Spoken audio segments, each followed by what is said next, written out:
আল্লাহ রাব্বুল আলামিন কোরআনুল কারীমের মধ্যে বলেন, আল্লাহ তাআলার নিয়ামত পাওয়ার পরে যে বান্দা বান্দি আমার শুকরিয়া আদায় করে না, আমি আল্লাহ রাব্বুল আলামিন তাকে কঠিন আযাবের মধ্যে গ্রেফতার করে ফেলি। আর নিয়ামত পাওয়ার পরে আমার বান্দা বান্দি যদি শুকরিয়া আদায় করে, আমি ওই নিয়ামতের ভিতরে আরো নিয়ামত বাড়ায় দেই। কেমন নিয়ামত বাড়ায় শুনেন। আল্লাহ রাব্বুল আলামিনের পয়গম্বর 1,24,000 নবী রাসূল পয়গম্বর দুনিয়াতে এসেছেন। 1,24,000 পয়গম্বর দুনিয়াতে আসছেন। এর ভিতরে শ্রেষ্ঠ 4 জন নবী, 4 জনের ভিতরে একজন নবী যার নামটা আমরা অতি বেশি শুনি, তিনি হলেন হযরতে মূসা কালিমুল্লাহ। নাম শুনেছেন না? এই মূসা কালিমুল্লাহ আল্লাহ রাব্বুল আলামিনকে একদিন প্রশ্ন করতেছেন, ও আল্লাহ,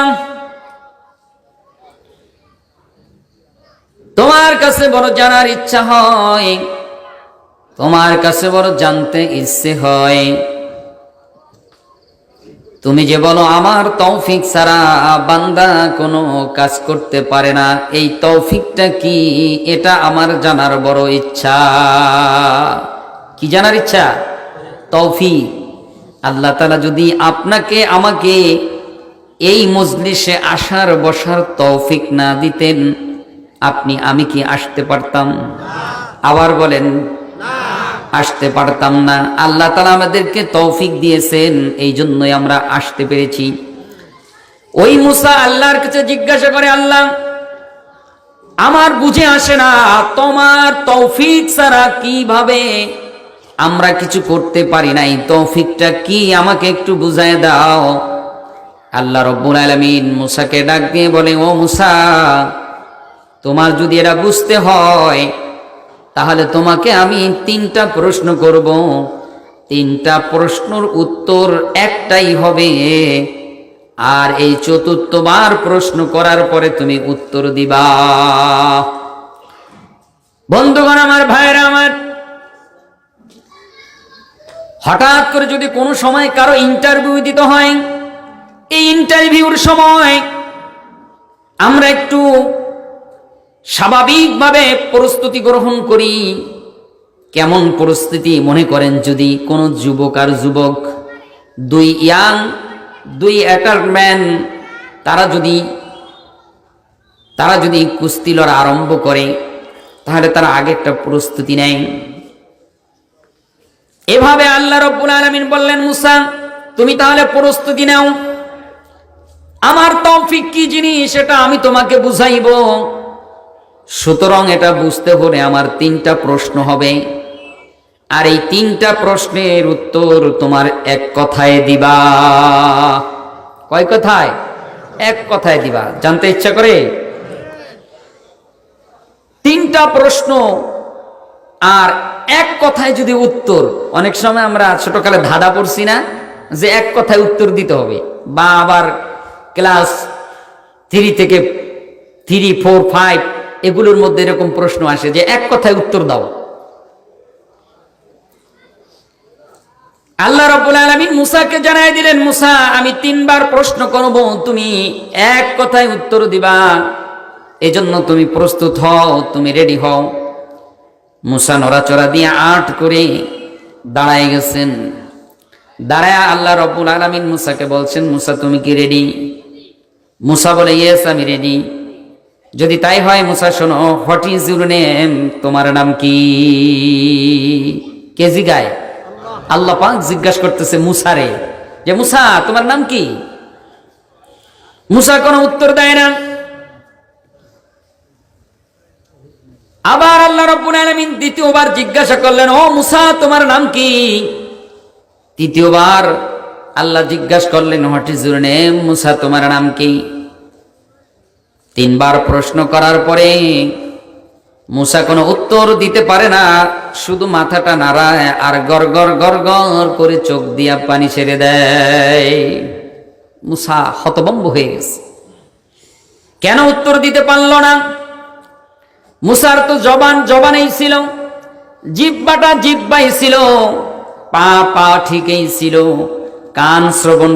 কানের শ্রবণ করার শক্তিও ছিল, চোখ দিয়ে তাকানো দেখার আলোটা সুন্দর ছিল, সব কিছুই তো মুসার সাথে একটু আগেও সঠিক ছিল। এখন আল্লাহ প্রশ্ন করলেন, মুসা তোমার নাম কি? মুসা পয়গম্বর কোনো উত্তর দিতে পারে না। চতুর্থবার যখন আল্লাহ জিজ্ঞাসা করলেন, হোয়াট ইজ ইউর নেম, তোমার নাম কি? এবার মুসা কালিমুল্লাহ কান্দনরত চেহারায় টপ টপ করে পানি পড়ে আর আল্লাহ রব্বুল আলামিনের সামনে ডাকদা বলে, আই এম মুসা কালিমুল্লাহ। সুবহানাল্লাহ বলে। মুসা কালিমুল্লাহ এবার ডাক দিয়ে যখন বলছে, আল্লাহ আমার নাম মুসা কালিমুল্লাহ,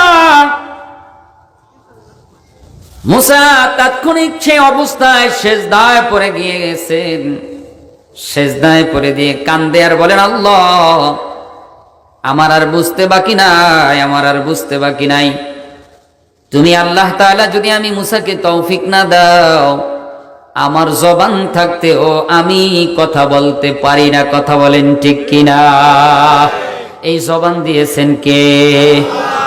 ওই আল্লাহ রাব্বুল আলামিনের পরিচয় পাওয়ার জন্য আমি আপনাদের মাঝে এমন একটি আয়াত, যে আয়াত আমি তেলাওয়াত করেছি, কোরআনুল কারীমের মধ্যে ৬৬৬৬ মতান্তরে আয়াত রয়েছেন, ১১৪টি সূরা রয়েছেন, ৩০টি পারা রয়েছেন। এই ৩০ নম্বর পারা থেকে সুপরিচিত একটা সূরা, এমন একটা সূরা যেই সূরার প্রথম অংশে আমি আপনাদের মাঝে তেলাওয়াত করেছি, সেই সূরাটা শুরু লগ্নে আমার সঙ্গে সকলে পড়েন, বিসমিল্লাহির রহমানির রহিম, আলহামদুলিল্লাহি রাব্বিল আলামিন।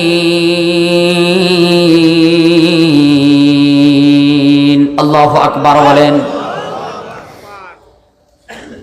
এই সূরাটার 14টা নাম পেয়েছি তাফসীরের ভিতরে। তার মধ্যে 1 নম্বর আপনার আমার মধ্যে সুপরিচিত যেই নামটা, সেই নামটার হলো সূরাতুল ফাতিহা। সূরাতুল ফাতিহা, সূরাতুশ শিফা, সূরাতুশ শিফা, সূরাতুশ সূচনা, শুরু। ফাতিহা মানে শুরু। এরকম 14টা নাম আছে। এই 14টা নামের ব্যাখ্যা যদি আপনাদের মাঝে করতে যাই, বহু সময়ের প্রয়োজন, আমি সেই দিকে যাব না, শানে নজুলও যাব না। তাফসীরের মধ্যে সার সংক্ষেপ কিছু কথা, যেহেতু আপনাকে আমাকে আসার বসার তৌফিক দিয়েছেন তিনি কে? ওই আল্লাহর পরিচয় দিতে গিয়ে, ওই রবের পরিচয় দিতে গিয়ে আমি আপনাদের মাঝে এই সুপরিচিত সূরার প্রথম আয়াতখানা তেলাওয়াত করেছি। বলেন আলহামদুলিল্লাহ। এই আয়াত থেকে আবার যাচাই বাছাই করে, জাস্টিফাই করে পূর্ণ আয়াতের তাফসীর যদি আপনাদের মাঝে আমি করতে যাই, অনেক সময়ের প্রয়োজন, তাও আমি করব না, কারণ সময় হলো কম। বন্ধুগণ আমার, ভাইরা আমার, এই সূরাটা এমন একটা মর্তবার সূরা, হাদিসে পাকে এসেছে, কোন সূরার প্রতি যদি মানুষের কোনো আমল নাও থাকে, আর সূরা ফাতিহা যদি দৈনন্দিন সকালবেলা 10 বার, আর এক বর্ণনায় এসে 11 বার, 10 বার প্লাস ধরেন, সকালবেলা ফজরের নামাজের পরে 10 বার সূরা ফাতিহা তেলাওয়াত করে, আর যদি মাগরিবের নামাজের পরে, সন্ধ্যার পরে 10 বার সূরা ফাতিহা তেলাওয়াত করে, আল্লাহ রাব্বুল আলামিন বলেন, আসমান এবং জমিনের মধ্যে আমার ওই বান্দার যাবতীয় রোগ শোক বালা মুসিবত বিপদ আপদ সব কিছুর থেকে রক্ষা করি আমি আল্লাহ। এই আমলটা করা যাবে? একেবারে সারসংক্ষেপ ছোট্ট সূরাটা, যেই ছোট্ট সূরাটা এমনও আমরা আছি, আমরা কোনো ওস্তাদের কাছে এই সূরাটা পইরা মুখস্থ করা লাগে নাই, শুই নাই কি মুখস্থ হয়ে গেছে। কেমন মক্তবে আসি নাই বাবার লগে সকালবেলা দুপুরবেলা মাগরিবে এশারে ফজরে আনন্দ করে ছোট্ট বাচ্চা মানুষ নামাজ পড়তে আসছি, আর ইমাম সাহেব সব নামাজের শুরুতেই বিশেষ করে 3 ওয়াক্ত নামাজে জাহেরি কেরাত, এই কেরাতের প্রথমেই সূরা ফাতিহা পড়ছে। এটা পড়তে পড়তে শুনতে শুনতে আপনার আমার অনেকেরই মুখস্থ হয়ে গেছে, ঠিক না? এই সূরাটা পারি না এমন কেউ এখানে আছেন? নাই, সবাই পারে, সুপরিচিত একটা সূরা। এই সূরাটার এমন ফজিলত, রাসূলুল্লাহ সাল্লাল্লাহু আলাইহি ওয়াসাল্লাম বলেন সকালবেলা 10 বার, সন্ধ্যাবেলা 10 বার এই পূর্ণ সূরাটা যদি সূরা ফাতিহা তেলাওয়াত করে তাহলে আল্লাহ রাব্বুল আলামিন তার রিজিকের কোনো অভাব রাখে না। সুবহানাল্লাহ বলেন। এমন একটা সূরা, কোনো কষ্ট আছে? অন্য হাদিসে আরেকটা সূরার কথা আসছে, এই সূরাটাও অনেকেই জানি, সূরাতুল ইখলাস, কুল হুয়াল্লাহু আহাদ। এই সূরাটা কোনো ব্যক্তি যদি 3 বার তেলাওয়াত করে, সূরাতুল ইখলাস তেলাওয়াত করার বিনিময়ে আল্লাহ রাব্বুল আলামিন তার আমলনামার ভিতরে 1 খতম গোটা কোরআন খতম করার সওয়াব দিয়ে দেয়। ছোট্ট 2টা আমলের কথা আমি এখানে বলে গেলাম, বাবা এই আমলটা পারলে কইরেন, উপকার হবে। আপনার ছেলেটা বিদেশে আছে, কষ্ট বোধহয়, কাজ নাই কর্ম নাই, ঋণগ্রস্ত হয়ে গেছেন। আপনার ঘরের ছেলে মেয়ে অসুস্থ, রোগ বালাই সারে না, যত কামাই করেন কামাইয়ের মধ্যে বরকত হয় না। অথচ নবী পাক সাল্লাল্লাহু আলাইহি ওয়াসাল্লাম বলেন সকাল আর সন্ধ্যাবেলা যদি সূরাতুল ফাতিহা তার সাথে সূরা ইখলাস 3 বার করে পাঠ করে, আল্লাহ রাব্বুল আলামিন তার সকল বালা মুসিবত রোগ শোক এবং কি রিজিকের বন্দোবস্ত করে দিবে, বান্দা টেরও পাবে না। সুবহানাল্লাহ বলেন। এমন একটা সূরা, যেই সূরাটা আমি তেলাওয়াত করেছি, এই সূরাটার শুরুতে বলা হয়েছে আলহামদুলিল্লাহি রাব্বিল আলামিন। প্রথমে বাদ দিলাম, আলহামদু বাদ দিলাম, আলহামদুলিল্লাহি এটুকু বাদ দিয়ে দিলাম। এটুকুর তাফসিরে যাব না, তাহলে দীর্ঘ সময়ও পাবো না, যেই কথা বলার উদ্দেশ্যে সেটাও আমি পূরণ করতে পারবো না। এজন্য পরের ওয়ার্ডটা আমি আপনাদের মাঝে নিলাম রব। রবের 4টা ব্যাখ্যা এসেছে। কয়টা? 4টা ব্যাখ্যা এসেছে। এই রবের 4টা ব্যাখ্যার ভিতরে 1 নম্বর ব্যাখ্যা হলো খালিক, যিনি আপনাকে সৃষ্টি করেছেন। সৃষ্টি করেছেন কে? আল্লাহ। ওই রবের পরিচয় দিয়ে আমি আপনাদেরকে এই রব শব্দের 4টা ব্যাখ্যা দিয়ে শুধু বয়ান শেষ করার চেষ্টা করব ইনশাআল্লাহ। আল্লাহ রাব্বুল আলামিন এই রবের ব্যাখ্যায় মুফাসসির কিরামগণ লেখেন রব শব্দের অর্থ, প্রথম অর্থ হলো যিনি সৃষ্টি করেছেন, খালিক। আল্লাহ রাব্বুল আলামিন কোরআনুল কারীমের মধ্যে বলেন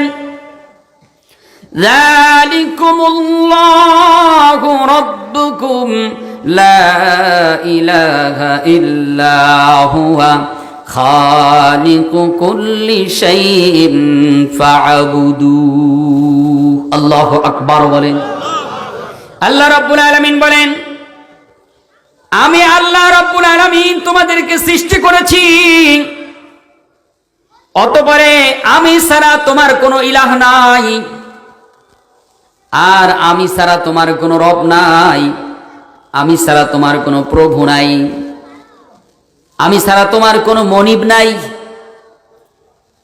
সুতরাং তুমি আমার ইবাদত করবা, আমার ইবাদত করবা, অন্য কারো ইবাদত করা চলবে। বরঞ্চ আমরা এখন তার উল্টা করি, আমরা আল্লাহর ইবাদত যা করি তার চেয়ে বান্দার ইবাদত বেশি করি। আমরা আল্লাহর বিধান যতটা না মানি, তার চেয়ে আমার পীরের যে বিধান দেয় এটা বেশি মানি। আবার যারা পীর মুরিদি আছেন, আমিও কিন্তু আছি, আপনাদের বাইরে না, আবার রাগ করেন না, কথার প্রসঙ্গে অনেক সময় আসলে বুঝাইবার জন্য আসে। আমি আল্লাহর বিধান, আল্লাহর হুকুম যতটুকু না মানি, তার চেয়ে বেশি মানি আমার পীর যেটা হুকুম করে এটা, আমার নেতা যেটা হুকুম করে সেটা। এভাবে করে আল্লাহ তাআলার গোলামি করলে আল্লাহ সন্তুষ্ট হয় না। আপনি যদি আপনার পীর সাহেবের কাছে যায় বারবার, পীর সাহেব হুজুর হাদিয়া দেন, তোহফা দেন, বেশি বেশি সালাম কালা দেন, কাছাকাছি ঘুরেন, কাছাকাছি থাকেন, বেশি বেশি তার সাথে মোলাকাত মুশাহাদা করেন, তাহলে আপনার পীর সাহেব খুশি হয়। অথচ আল্লাহ রব্বুল আলামিন বান্দাকে বুঝায়, ওরে বান্দা, আমি তোমাকে তৌফিক দিয়েছি কথা বলার, আমি তোমাকে তৌফিক দিয়েছি চলার, আমি তোমাকে তৌফিক দিয়েছি চোখ দিয়ে দেখার, আমি তোমাকে তৌফিক দিয়েছি কান দিয়ে শোনার। এত চলার পরে, শোনার পরে, বুঝার পরে তোমাকে আকল দিলাম।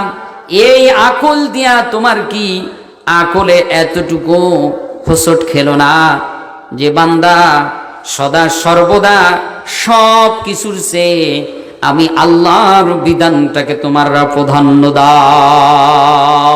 মা খালাকতুল জিন্না ওয়াল ইনসা ইল্লা লিয়াবুদুন। অথচ আল্লাহ মানুষ এবং জিন জাতিদেরকে সৃষ্টি করেছেন তার ইবাদতের জন্য, তার গোলামির জন্য, তার দাসত্বের জন্য, তার হুকুম পালন করার জন্য। অথচ তা আমরা উল্টা করতেছি।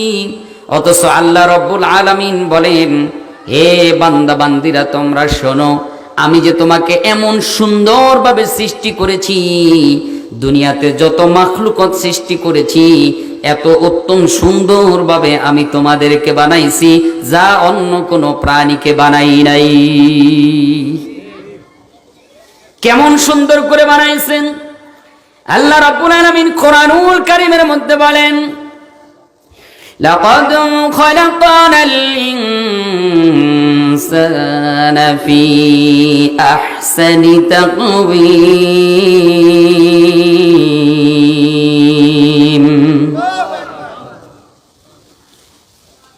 আল্লাহ রাব্বুল আলামিন বলেন, তোমাদেরকে এত উত্তম সুরতে বানাইছি, এত উত্তম সুরতে বানাইছি, এত সুন্দর করে বানাইছি, যা অন্য কোনো প্রাণীকে আমি বানাই নাই।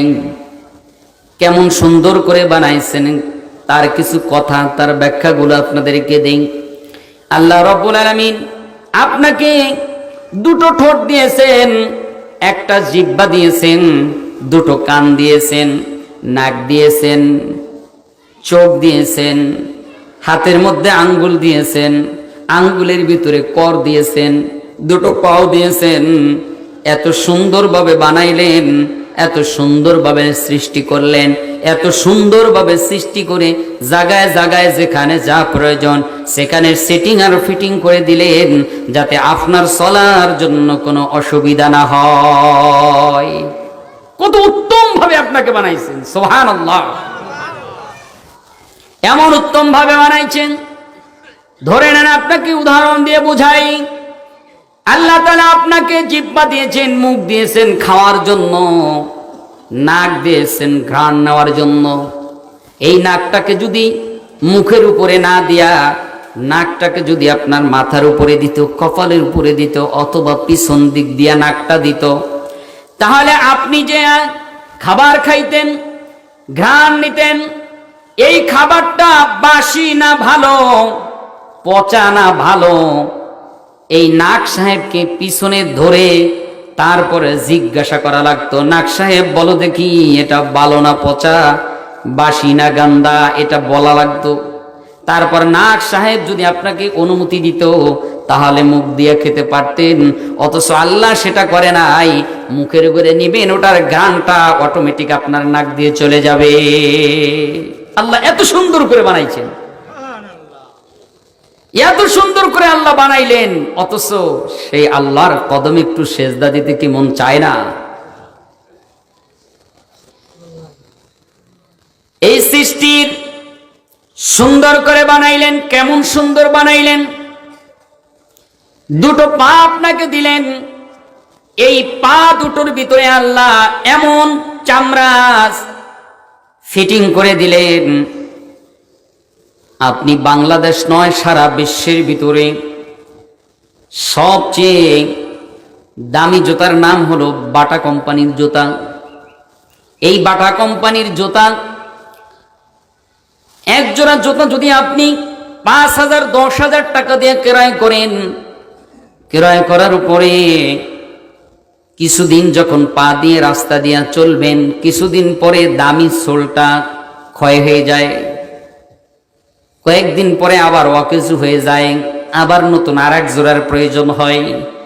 অথচ আমার আল্লাহ রাব্বুল আলামিন আপনাকে এমন দামি নামক দুই পায়ের মধ্যে দুইটা সোল দিয়ে দিলেন, জন্ম থেকে মৃত্যু পর্যন্ত যদি আপনি হাঁটেন, সারাদিন হাঁটবেন, ক্ষয় হবে, রাতের বেলা ঘুমাইবেন, আবার জয় হয়ে যাবে। বলেন সুবহানাল্লাহ। কেমন সুন্দর করে আল্লাহ বানাইল, সুবহানাল্লাহ। এত সুন্দর বানানোর পরেও আল্লাহকে চেনে না, আল্লাহকে ডাকে না, আল্লাহকে চেনে না যারা, আল্লাহর রহমত থেকে গাফেল তারা, কোরআনের ভাষায় অজ্ঞ মূর্খ তারা। ভাইরা আমার, বন্ধুরা আমার, এত সুন্দর কোনে বানাইলো, বানানোর পরেও তুমি তোমার মাওলারে চিনলা না। অনেক কথা আছে সৃষ্টির উপরে, আমি সেই দিকে আর বাড়াবো না, যেহেতু আজকে আমাদের প্রধান আলোচক, নয়নের মণি, প্রধান বক্তা হুজুর আমাদের কাছে চলে এসেছেন, রেস্টে আছেন। আমার পরে আর একজন আছেন, তিনি কথা বলবেন, তারপরে প্রধান বক্তা আসবেন। এই জন্য সারসংক্ষেপ ছোট্ট করে কথা বলবো। রব শব্দের ব্যাখ্যা কয়টা? 4টা বলেছিলাম, বললাম কয়টা? একটা কি? সৃষ্টিকর্তা। 1 নাম্বার সৃষ্টিকর্তা, যিনি আপনাকে আমাকে সৃষ্টি করেছে। 2 নম্বর হলো রিজিক দাতা। যে কোনো কোম্পানি যে কোনো পণ্যটা বানানোর পরে এটার একটা ক্যাটালগ দেয়, ওটা দেখে দেখে ওটাকে ব্যবহার করতে হয়। তেমনি ভাবে আল্লাহ রাব্বুল আলামিন আপনাকে আমাকে বানাইছেন, বানায় একটা ক্যাটালগ দিয়েছেন, যেটার নাম হলো কোরআনুল কারীম। এই কোরআনুল কারীম দেখে দেখে আপনার আমার জীবন পথ চলতে হবে। তাহলে মোবাইল কোম্পানি মোবাইল বানাইলো, সেটার একটা ক্যাটালগ দিল, শুধু কি ক্যাটালগেই চলবে? সেটার একটা সিম প্রয়োজন, মেমোরি কার্ড প্রয়োজন, নেটওয়ার্কের প্রয়োজন, চার্জ দেওয়ার প্রয়োজন, আবার সিম আছে, চার্জ আছে, মেমোরি আছে। সিমে টাকা নাই, লাইন ঢুকবে না, কথা বলতে পারবেন না। আল্লাহ রাব্বুল আলামিন এইভাবে করে আপনাদেরকে বুঝাইবার জন্য বলি, এই মোবাইলটা যদি চার্জ দিতে হয় তাহলে ইমানদারকেও চার্জ দেওয়া লাগে। যে জন্য আল্লাহ রাব্বুল আলামিন কোরআনুল কারীমের মধ্যে বলেন, ইয়া আইয়ুহাল্লাযীনা আমানু আমিনু। আল্লাহ তাআলা ইমানদারদেরকে আবার ডাবল করে বলতেছে, হে ইমানদার বোনেরা। এটা বলতেন না, কেন বলছেন? যে তোমরা আবার কি মুসলমান ইমানদারেরা, তোমরা আবার আল্লাহ তাআলার বলে বলিয়ান হও, হুঁশিয়ার হও, সাবধান হও, তোমরা তোমাদের চাষ ঠিক রাখো, যাতে কইরা তোমাদেরকে ইবলিস শয়তান ধোঁকা দেয়া কিছু করতে না পারে। তো যে কথা বলতেছিলাম, রিজিক দাতা, আপনার আমার রিজিকের মালিক আল্লাহ। এমন রিজিক দাতা, এমন রিজিক দাতা আল্লাহ।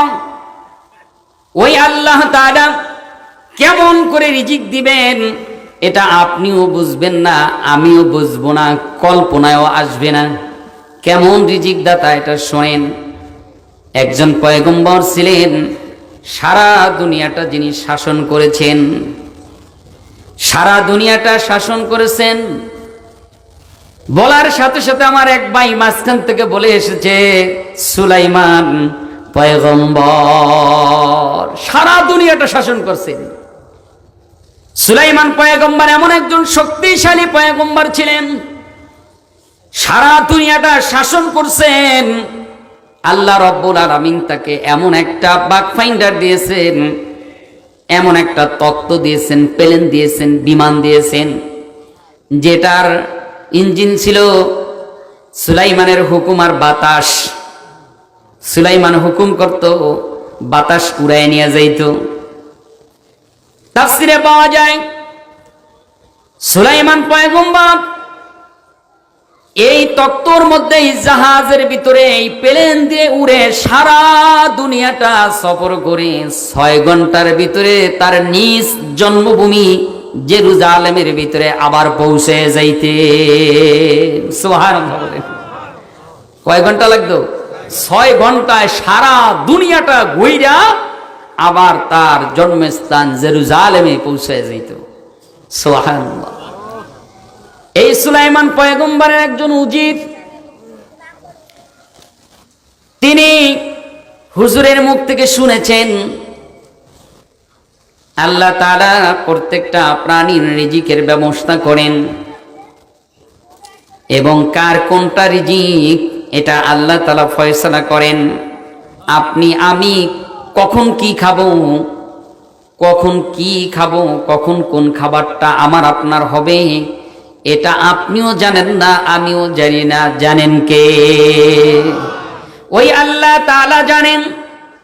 যেই জন্য সুলাইমান পয়গম্বর বয়ান করলেন, ও আমার সাথী সঙ্গী সাহাবীরা, তোমরা শোনো, আমার আল্লাহ তাআলা আমাদের রিজিকের মালিক। আমার আগে যিনি বক্তব্য করেছেন তার আগের এক ভাই, তিনিও এই রিজিকের কথা বলছেন, ঠিক কিনা? وما من دابة في الأرض إلا على الله رزقها। রিজিকের মালিক ওই আল্লাহ তাআলাই রিজিকের মালিক। সুতরাং সুলাইমান পয়গম্বর বললেন আল্লাহ রিজিকের মালিক। তার উজির ডাক দিয়ে বলেন, হুজুর আল্লাহ রিজিকের মালিক বিশ্বাস করি, মানি, তবে আমার একটা প্রশ্ন মনে পড়ে গেছে, আমার একটা কথা জানতে ইচ্ছে করি। সুলাইমান পয়গম্বরের উজির মাটির ভিতরে দেখে একটা গমের বিচি পড়ে আছে। এই গমের বিচিটা ওই উজির হাতের মধ্যে নিয়া সুলাইমান পয়গম্বরের সামনে ধরছে আর বলে, হুজুর বলেন দেখি, এই যে গমের বিচিটা, এই গমের বিচিটা কার রিজিক একটু বলেন। তার মনে একটু তামাশা লাগছে, কেন এই গমের বিচিটা এখানে পড়ে আছে, এটা কে খাবে? কেউ জানে? জানে না। তার মনে কারণ আকার ধারণ করছে যে এই যে গমের বিচিটা, এটা এখান থেকে কে খাবে? এটা পড়ে আছে রাস্তার ভিতরে। সুলাইমান পয়গম্বরের উজির গমের বিচিটা হাতে নিয়ে সুলাইমানকে জিজ্ঞাসা করে, নবী হে, বলেন দেখি এই গমের বিচিটা কার রিজিক? ধরে নেন এই পশ্চিম পয়সা থেকে সুলাইমান পয়গম্বর হাতের তালুর মধ্যে বিচিটা নিয়ে বলতেছে, এই গমের বিচিটা আমেরিকার জঙ্গলের পাশে একটা মোরগ আছে, ওই মোরগটা এই গমের বিচিটা খেয়ে ফেলবে, এটা তার রিজিক। সুবহানাল্লাহ বলেন। এবার সুলাইমান পয়গম্বর ডাক দিয়া বলেন, ও উজির শোনো, এই গমের বিচিটা আমেরিকার জঙ্গলের পাশে একটা মোরগ আছে, এই মোরগটা এই গমের বিচিটা খাবে। সুলাইমান পয়গম্বরের উজির এই কথা শুনে দিলের ভিতরে একটু খটকা লাগছে, একটু টনক লড়ছে। হায় হায়, গমের বিচি রয়েছে পশ্চিম পয়সা, আর এখান থেকে সেই সুদূর আমেরিকায় জঙ্গলের পাশে মোরগ, ওই মোরগ তো এখানে উড়াল দিয়ে আসতেও পারবে না, খেতেও পারবে না। তার এটা বিশ্বাস, তার এটা ধারণা। এটা কি করে সম্ভব? আমরা আপনি অনেক সময় ছোলা বাদাম খাই, ছোলা খাই, শুকনো কোনো খাবার যদি খেতে যাই তাহলে অনেক সময় হাতের মধ্যে নিয়ে ময়লাটা পরিষ্কার করে ধরে মুখের ভিতরে মারি না, মুখের ভিতরে ধরে ধরে মারি আর খাই। উজিরও ওইটাই ভাবলেন, এই গমের বিচিটা সে কি করে খাবে। সুতরাং তার দিলের ভিতরে খটকা লাগলো, এটা সম্ভব হয় না, এটা কি করে একটু তামাশা করলেন। আল্লাহ রাব্বুল আলামিনের লীলা খেলা কেউ বোঝে না। আল্লাহ তোমার লীলা খেলা কেউ বুঝে না। কাউকে রাখো 10 তলাতে, কাউকে রাখো 22 তলায়। আল্লাহ তোমার নীলা খেলা কেউ বুঝে না। আল্লাহর লীলা খেলা কেউ বুঝে না। সুলাইমান পয়গম্বরের কথা শুনে উজিরে ঠাট্টা করলেন, বিদ্রুপ করলেন, হায় হায় এটা কি করে সম্ভব। সুদূর আমেরিকায় এই সোলা, এই গমের বিচিটা মোরকে কিভাবে খাবে। যখনই দেখলেন সে হাতের মধ্যে নিয়ে এটা নাড়াচাড়া করেন আর ভাব প্রকাশ করলেন, সুলাইমান পয়গম্বর হেসে হেসে বললেন, উজির গো, তুমি শোনো, এই গমের বিচিটা আগামীকাল বেলা 12টায় অথবা 1টায় এই গমের বিচিটা ওই মোরগ খাবে। এখন আরো আশ্চর্য হয়েছে না? আরো আশ্চর্য হয়ে গেছে গা, যে হায় হায় আগামীকালকে খাইবো, তাও কয়ে দিল। এই গমের বিচি এখানে এই আমেরিকা থেকে এই মোরগটা উড়ে কিভাবে আসবে? তো ওই উজিরে ধইরা ময়লা ঠেলা পরিষ্কার করে ধইরা মুখের মধ্যে মারছে। আল্লাহ রাব্বুল আলামিন গমের বিচিরে ডাক দা বলে, গমের বিচি, খবরদার খবরদার, ও গমের বিচি খবরদার, তুই ওর মুখ দিয়ে ঢুকবি না, মুখ দিয়ে যাবি না। গমের বিচিটা মুখ দিয়ে না ঢুকে নাকের ছিদ্র দিয়ে ঢুকে নাকের মধ্যে আটকায় গেছে। মুখ দিয়ে যায় নাই, নাক দিয়ে ঢুকে নাকের ছিদ্রের মধ্যে আটকায় গেছে। এখন বলেন তো, নাক যদি বন্ধ হয়ে যায় আর যদি সেটা বড় হয়, সেটা যদি শক্ত হয়ে আটকায় যায়, না বাইরে আস্তে আস্তে নাক ব্যথা হয় না? ব্যথা হয়ে যায়, ব্যথা আরম্ভ হয়ে গেছে। হায় হায় কি হলো কি হলো, হুজুর আমার তো ডাক্তারের কাছে যেতে হবে। বলে যাও। গেলেন ডাক্তারের কাছে, ডাক্তারে ওষুধ দিলেন, কোনো প্রকারে নাকের গমের বিচিটা বের হয় না। গমের বিচিটা বের হয় না। কেন বের হয় না? কারণ আল্লাহ রাব্বুল আলামিনের পয়গম্বরের শানে বেয়াদবি করছে। আমি এই কথাটার সাথে অ্যাড করি, যারা আল্লাহওয়ালা, আল্লাহর ওলিদের সাথে যারা বেয়াদবি করে, আল্লাহ তাদেরকে ইজ্জতের কাতারে নেয় না। তাদেরকে আল্লাহ রাব্বুল আলামিন বেয়াজ্জতি করেই সারে। অনেক সময় আমাদের ছেলেপেলেরা তারা যদি কোনো দুর্ঘটনা ঘটায়, কোনো একটা কোথাও যদি জেল জরিমানা হয়, অথবা ছেলেটা যদি আকাম কুকাম করে বসে, তাহলে বাবা যারা থাকে, দাদা যারা থাকে, মুরব্বী গার্ডিয়ান যারা থাকে, তারা বলে এই ছেলেটার জন্য, এই মেয়েটার জন্য আমরা আর ইজ্জত পেলাম না, আমার মান সম্মান নষ্ট করে দিল, আমার নাক ধুলিস্যাৎ করে দিল। মানে কি? নাকে শরম, নাকে শরম, নাক। এখন সুলাইমান পয়গম্বরের সাথে যখন বেয়াদবি করেছে, সুলাইমান পয়গম্বরের সাথে যখন বেয়াদবি করেছে, আল্লাহ নারাজ হয়ে গেছেন। আল্লাহ রাব্বুল আলামিন ওই বিচিতে ডাক দিয়ে বলে দিয়েছেন, বিচিরে খবরদার, ওর মুখ দিয়ে ঢুকবি না, ঢুকবি নাকের ছিদ্র দিয়া। নাকের ছিদ্র দিয়া কোনো কিছু খাওয়া যায়নি, যায় না। কি আর করার আছে? ডাক্তারের কাছে গেলেন, কবিরারের কাছে গেলেন, ডাক্তার কবিরাজ সবাই ফেল, কোনো প্রকারে গমের বিচি বের হয় না, যত হেসি দেয় কাম হয় না, বের হয় না। কি আর করার আছে? সবাই মিলে কান্নাকাটি আরম্ভ করছে, হায় হায় কি হইল এই লোকের, কি করা যায়, কি করব, আমার জীবন যায় যায় বাপ, কি আর করার আছে?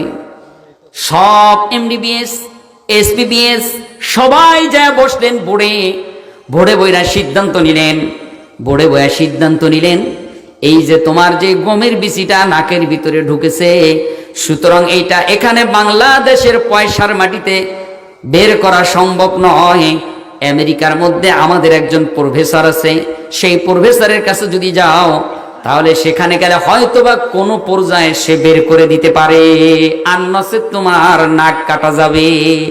নাক কাটলে আর ইজ্জত থাকে? ইজ্জত থাকে? থাকে না। শেষ পর্যন্ত ভাবনা চিন্তার বিষয় সময় হয়ে আসছে, হায় হায় কি করা যায়? দৌড়ে উজির গেলেন সুলাইমান পয়গম্বরের কাছে, বলেন হুজুর আমি তো আর এখন ব্যথা সহ্য করতে পারি না। ডাক্তার কবিরাজ সবাই একত্রিত হয়ে বুদ্ধি পরামর্শ করে আমাকে সুদূর আমেরিকা একজন প্রফেসর আছে, ওই আমেরিকায় প্রফেসরের কাছে যেতে বলেছেন। তাৎক্ষণিক সময় আছে 2 ঘন্টা অথবা 1 ঘন্টা, এই সময়ের ভিতরে আমার আমেরিকা যেতেই হবে, আমি তো হাইটা যেতে পারবো না। তাহলে সুলাইমান পয়গম্বর আপনি আপনার তক্তরে হুকুম করেন, আপনি আপনার তক্তরে হুকুম করেন, আপনার তক্ত যদি আমাকে আপনি হুকুম দিয়ে দেন, আমাকে যথা সময়ের ভিতরে গন্তব্য স্থানে পৌঁছায় দিবে। গন্তব্য স্থানে পৌঁছায় দিলেন। সুলাইমান পয়গম্বর তক্তরে হুকুম দিলেন, ও সুলাইমান তক্ত দেরি করো না, দেরি করো না, হুজুরকে সেই আমেরিকার সুদূর আমেরিকায় তুমি পৌঁছায় দিয়েছো, দিয়ে আসো। বলতে দেরি যাইতে দেরি নাই, বলতে দেরি যাইতে দেরি নাই, আর কি করার আছে? চলে গেলেন। কিন্তু বিমান যদি ল্যান্ড করে, বিমান যদি নামে, তাহলে আশেপাশে যত দুলাবালি আছে সবগুলো ওরে কি ওরে না? সবগুলো ওরে। সুলাইমান পয়গম্বরের বিমান যখন উড়লেন, ওড়ার পরে যখন যায় ওই সুদূর মেইন রোডের উপরে যে জঙ্গল, পাশে জঙ্গল আছে, মেইন রোডের উপরেই সেটা ল্যান্ড করলেন, নামলেন। আর নামার সঙ্গে সঙ্গে ওই যে সুলাইমান পয়গম্বরের উজির নাকের ভিতরে যার গমের বিচি ঢুকেছিল, ওই গমের বিচিওয়ালা ওই প্লেনের সিঁড়ি দিয়ে নামা আরম্ভ করলেন, ধুলাগুলো ওড়া আরম্ভ করলেন। হঠাৎ করে নাকের ভিতরে যখন ধুলা গেছে, ধুলা ঢুকতে দেরি, আর ওই লোকটা হেসি দিতে দেরি নাই। হেসি দিছে তো নাকের ভিতর থেকে গমের বিচিটা টপ করে উড়ে পড়ে গেছে। পড়ে যাওয়ার সঙ্গে সঙ্গে ওই জঙ্গল থেকে ওই মোরগটা উড়াল দিয়ে এসে গমের বিচিটা টপ করে খেয়ে ফেলেছে। তাহলে বুঝেন রিজিকের মালিক 2 নম্বর কথা। 3 নম্বর হলো রক্ষাকর্তা। আপনাকে আমাকে বানায়া আপদে বিপদে রক্ষা করেন তিনি কে? আরো জোরে বলতে হবে তিনি কে? ওই আল্লাহ রাব্বুল আলামিন আপনাকে আমাকে রক্ষা করেন কিভাবে? তাহলে শুনে একটা কথা, নবীজির পয়গম্বর সাল্লাল্লাহু আলাইহি ওয়াসাল্লামের একটা ইতিহাস শুনিয়ে দিই। নবীজির বাবার নাম ছিল আব্দুল্লাহ। নবীজির বাবার নাম, দাদার নাম আব্দুল মুত্তালিব। তার একজন বন্ধু ছিল আব্দুল ওহাব জোহরি, তার একজন বন্ধু ছিল আব্দুল ওহাব জোহরি। আব্দুল্লাহর বিবাহের বয়স হয়ে গেছে। সারসংক্ষেপ কথাগুলো বলে দেই, 4টা কথা শেষ করে অল্প সময়ের ভিতরে। এবার আব্দুল্লাহ ডাক দিয়ে বললেন, আব্দুল মুত্তালিব ডাক দিয়ে আব্দুল ওহাব জোহরিরে বলতেছে, আব্দুল ওহাব জোহরি তুমি আমার বন্ধু মানুষ, স্বর্ণ ব্যবসায়ী মানুষ, সুতরাং আমার আব্দুল্লাহ সহজ সরল একটা মানুষ। আব্দুল্লাহর বিবাহর বয়স হয়েছে, অকর্মা পোলার কাছে খাটতে জানে না, কাজ জানে না, কাজ বুঝে না, বেকারত্ব পোলার কাছে কেউ মেয়ে দেয় না। এখন বিবাহ করাইতে হলে ছেলেটাকে একটু বুদ্ধিশুদ্ধি কামকাজ শিখানোর দরকার। কি কাম করাইবে? আব্দুল ওহাব জোহরিরে ডাকদা বলে, আব্দুল ওহাব জোহরি বন্ধু আমার ছেলেদের ভিতরে আব্দুল্লাহ হলো সহজ সরল একটা ছেলে, সুতরাং এই ছেলেটাকে তুমি তোমার সাথে ব্যবসার কাজে নিয়োজিত করো, তুমি তোমার সাথে ব্যবসার কাজে নিয়ে যাও। কয়েকদিন তোমার সাথে ব্যবসা বাণিজ্য করলে এই আব্দুল্লাহ একটু চালাক চতুর হবে, ব্যবসা বাণিজ্য শিখবে, তারপর না হয় বিবাহ শাদী পড়ায় দেই। এবার আব্দুল্লাহকে নিয়ে আব্দুল ওহাব জোহরি চলে গেলেন ব্যবসার জন্য। এই ব্যবসার জন্য যখন রওনা করলেন, অন্য দিন 1 বছর 6 মাস 2 মাসের ব্যবসার কাজে ঘর থেকে বের হয়, কিন্তু আজকে উদ্দেশ্য করে বের হয়ে গেছেন আব্দুল্লাহরে নিয়া। আব্দুল্লাহরে নিয়া যখন বের হয়ে গেছেন, আব্দুল্লাহরে নিয়া যখন বের হয়ে গেলেন, আব্দুল্লাহরে নিয়া যখন বের হয়ে গেলেন, আব্দুল্লাহরে নিয়া ব্যবসার কাজে লাগাই দিলেন। দুই চাচা ভাতিজা ব্যবসা করেন। ব্যবসা করার মধ্য দিয়ে এমন ব্যবসায় মুনাফা শুরু হয়ে গেছে যেখানে 1 মাসের ব্যবসা 15 দিনেই হয়ে গেছে। হবেই না কা যার পৃষ্ঠ দেওয়া রয়েছে ওমা আরসালনাকা ইল্লা রাহমাতাল লিল আলামিন।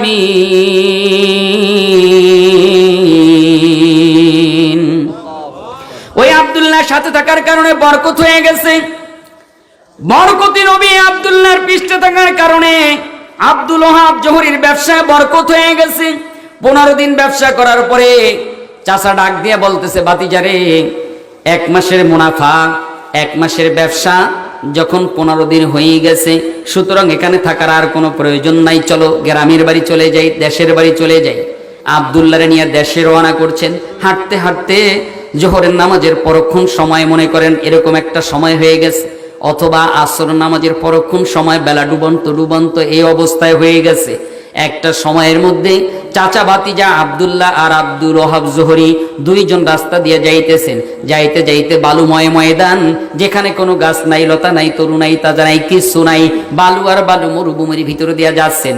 কারণ যারা সৌদি আরবে গেছেন, হজ করতে গেছেন, অথবা কাজের জন্য গেছেন, চাকরির জন্য গেছেন, ব্যবসার জন্য গেছেন, তারা গিয়ে দেখেছেন। আমাদের এখনো নসিব হয় নাই, আমরা ওখানে যেতে পারি নাই।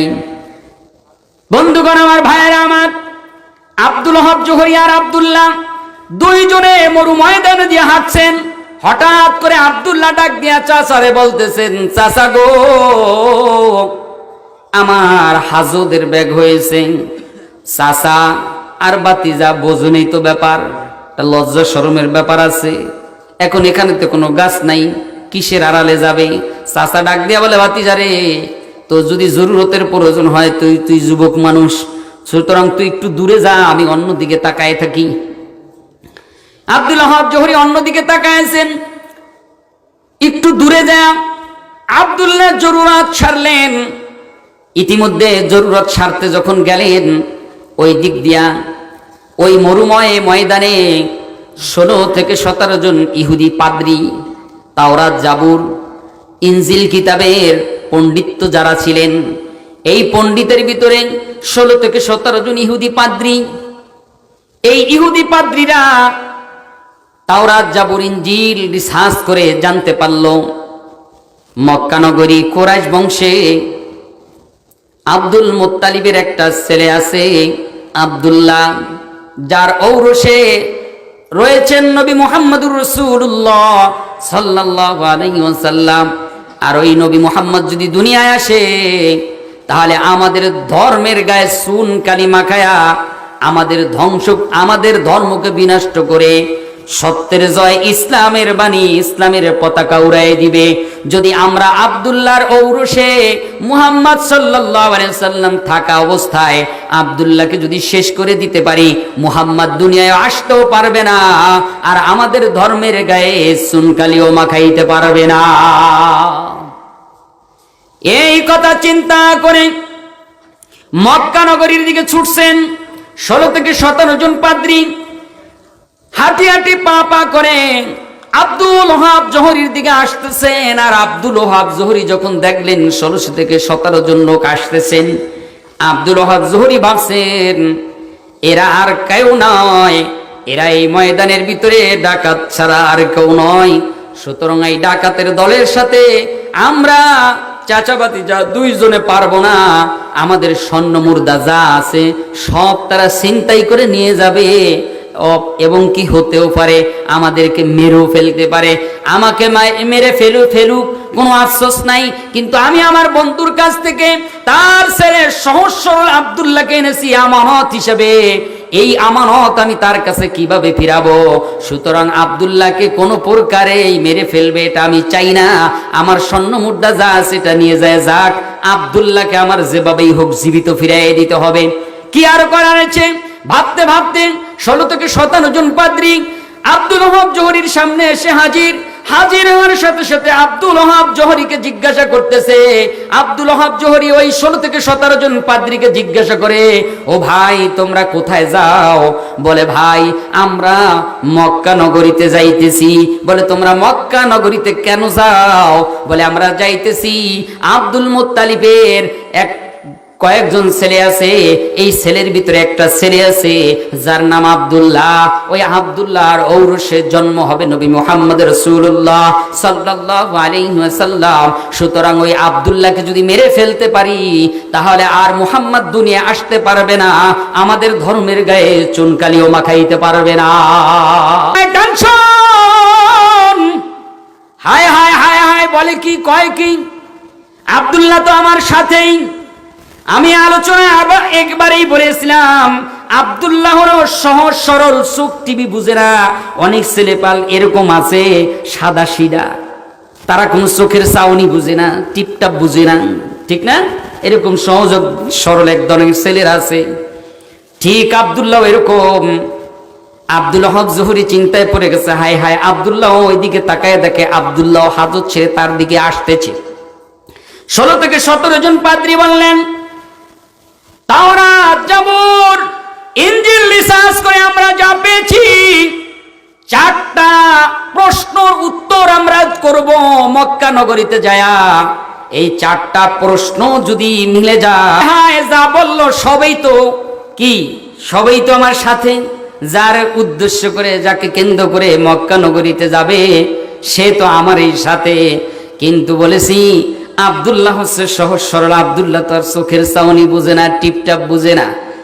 হঠাৎ করে আব্দুল্লাহ আসতে আসতে আব্দুল ওহাব জোহরী চাচার কাছে সে হাজির হয়ে গেছে। 16 থেকে 17 জন পাদ্রীর মধ্যে একজনে ওইটা দাঁড়ায় বলছে, বেটা তুমি কেডা? বলে আয় আমি আব্দুল্লাহ। সুবহানাল্লাহ বলে। জিজ্ঞাসা করতে দেরি, উত্তর দিতে দেরি নাই। কারণ আজ যারা নবীর বিরোধিতা করে, নবীর বাপকে জাহান্নামী বলে, এরা মুসলমান হতে পারে না। কথা বলেন ঠিক কিনা? অথচ নবী আমার আব্দুল্লাহর ঔরসে পৃষ্ঠদেহে থাকার কারণে আব্দুল্লাহ বাঁচায়া আল্লাহ তাআলা রাখবেন, রাখে আল্লাহ আমারকে। কথায় বলে, সুতরাং কথায় বলে যেখানেই বাঘের ভয় সেখানেই রাত পোহায়। আব্দুল ওহাব জোহরী চিন্তায় পড়ে গেছে, হায় হায়। আব্দুল্লাহ সে হাজির। একজনে জিজ্ঞাসা করেও ফেলছে, তোমার নাম কি? বলে আব্দুল্লাহ। 16 থেকে 17 জন পাদ্রী তারা বলতেছে, এই বেটা দেখ, এইটাই সেটা নি, এটা যদি সেটা হয় তাহলে এখানেই শেষ করে দিয়ে যাই। নাউজুবিল্লাহ বলেন। কারে শেষ করবে? রহমাতুল লিল আলামিনের নবীর বাবারে। আব্দুল্লাহকে দ্বিতীয় প্রশ্ন করে উঠলেন, আব্দুল্লাহ তোমার বাবার নাম কি? Abdul Muttalib. বলে জি, আমার বাবার নাম আব্দুল মুত্তালিব। 2 প্রশ্নের জবাব হয়ে গেছে। আব্দুল ওহাব জোহরী একবার কাফেরদের দিকে তাকায়, একবার ওই পাদ্রীদের দিকে তাকায়, আর একবার আব্দুল্লাহর দিকে তাকায়, যাতে আব্দুল্লাহকে চোখের ইশারায় আব্দুল ওহাব জোহরী চাচায় বুঝায় যে ভাতিজারে 2টা প্রশ্ন করেছে, সঠিক উত্তর দিছো, আর দিও না রে বাবা। যদি এখানে 4টা প্রশ্নের উত্তর তুমি সঠিক দাও তাহলে এখান থেকে তোমাকে জীবিত নিয়ে যাওয়া যাবে না। কিন্তু টিপটাপ কিছুই বুঝে না, চোখের ইশারা কিছুই বুঝে না আব্দুল্লাহ। সে শুধু চাচার দিকে চায় আর তাদের দিকে চায়।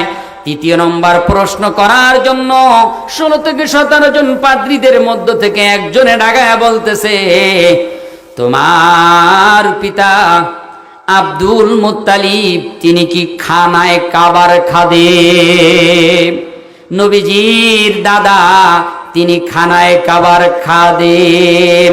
ও ভাই ও বন্ধু, মেসেজ দিতে চাই, যারা খানায় কাবার খাদেম হয় তারা যেমন তেমন লোক না, তারা দামি লোক। সুবহানাল্লাহ বলেন। যারা আল্লাহর ঘরের খাদেম তারা যেমন তেমন লোক নয়, তারা আল্লাহর কাছে বড় প্রিয় মানুষ, তারা বড় আল্লাহর কাছে প্রিয় মানুষ। এই দিকে আর গেলাম না। তৃতীয় প্রশ্ন যখন মিলে গেছে, আব্দুল ওহাব যখনই চোখের পানি ছেড়ে দিস, আয় হায় আব্দুল্লাহ রে, আর মাত্র একটা প্রশ্ন বাকি আছে। একটা প্রশ্ন যদি তোরে করে রে বাবা, তুই কোনো ভালো করে সঠিক উত্তরটা দিস না। আব্দুল্লাহর দিকে তাকায়া আব্দুল ওহাব জোহরি চাচায় যত বুঝায়, বুঝাইলেও কেউ বুঝে না। আব্দুল্লাহ ওহাব জোহরি বুঝাইলেও বুঝে না, ইশারা ফিশারা কিছুই বুঝে না। আব্দুল ওহাব জোহরি যখন তারে বুঝাইতে চায় বুঝে না। 16 থেকে 17 জন পাদ্রীর ভিতর থেকে ডাকদা বলতেছে, কে কোথায় আছো? আমাদের ঝুলির ভিতরে যে তরবারি আছে, তরবারিটা বের কর। সুতরাং এখানেই একটা প্রশ্ন বাকি, আব্দুল্লাহকে পেয়ে গেছি, এখানেই তাকে শেষ করে ফেলতে হবে। নাউজুবিল্লাহ বলে। কোন প্রকারে হয় না। আয় আয় 16 থেকে 17 জনের ভিতরে একজনে ডাকতে বলে, বেটা রাখ, আরো তো একটা প্রশ্ন বাকি আছে। সুতরাং এই একটা যদি না মিলে তাহলে তো এই ছেলেটাকে আমরা কেন হয়তো কতল করব? কতল করার কোনো প্রয়োজন নাই, আমরা আমাদের গন্তব্যস্থল পর্যন্ত যেতেই হবে। হঠাৎ করে ওই 16 থেকে 17 জন পাদ্রীর ভিতর থেকে একজনে ওইটা ডাক দেয়া বলতেছে, ওরে আব্দুল্লাহ, তোর বাবার নাম আব্দুল মুত্তালিব, তোর বাবা কাবা ঘরের খাদেম, তোর নাম আব্দুল মুত্তালিব, তোর বাবা কাবা ঘরের খাদেম। আর 4th নম্বর প্রশ্ন করার জন্য ইহুদি ডাকদা বলতেছে, তাহলে শোনো 4th নম্বর প্রশ্ন, তোমাদের বংশের নাম কি? কুরাইশ বংশ। প্রশ্ন করতে দেরি, আব্দুল্লাহ চট করে উত্তর দিতে দেরি নাই, সঙ্গে সঙ্গে উত্তর দিয়ে দিলেন, হ্যাঁ অবশ্যই আমার বংশের নাম কুরাইশ বংশ। 16 থেকে 17 জন পাদ্রী আর দেরি নাই, ঝুলির ভিতরে থেকে তরবারি বের করে আব্দুল্লাহকে কোপ দিবেন। এই মুহূর্তে আল্লাহ রাব্বুল আলামিন ডাক দিয়া বলে, জিবরাইল রে, যা রে যা, যা রে যা। এই মরুময় ময়দানে যাকে সৃষ্টি না করলে আমি আল্লাহ দুনিয়াটা সুন্দর করে সাজাইতাম না, সৃষ্টিও করতাম না। যাকে উদ্দেশ্য করে দুনিয়াটা সৃষ্টি করেছি, ওই নবী যদি দুনিয়াতে আসতে না পারে, আমার মনের স্বাদ পূর্ণ হবে না। সুতরাং যারে যা, জিবরাইল ওই মরুময় ময়দানের ভিতরে তোর হাতগুলো দিয়ে ধরে চোখের পলকের ভিতরে 16 থেকে 17 জন পাদ্রী দুটা রান পা ধরবি আর টান দিয়ে মাঝখান থেকে ছিঁড়ে ফেলে দে। রাখে আল্লাহ, রক্ষা করেছেন কে? আর জোরে বলতে হবে কে? ওই আল্লাহ তাআলার ইবাদত করতে আমরা রাজি আছি কি নাই? দু হাত উঁচু করে দিয়ে বলেন, আল্লাহ, আমরা আমাদের জীবদ্দশায় যত নামাজ কাজা করেছি আর কাজা করব, ইচ্ছা করে এক ওয়াক্ত নামাজ আর ছাড়ব না। আমিন।